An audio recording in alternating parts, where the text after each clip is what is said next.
ഈശോ എന്നോട് സംസാരിച്ചു.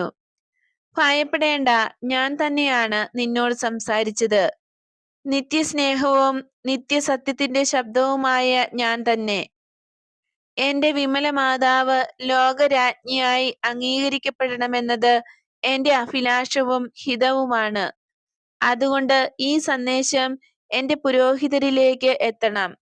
ലോകത്തിന്റെ രാജ്ഞിയായി എന്റെ വിമല മാതാവ് ലോകത്തിന്റെ സിംഹാസനത്തിൽ പരസ്യമായി സ്ഥാനാരോഹണം ചെയ്യുന്നതുവരെ എന്റെ ഹൃദയം സ്വസ്ഥമാവുകയില്ല.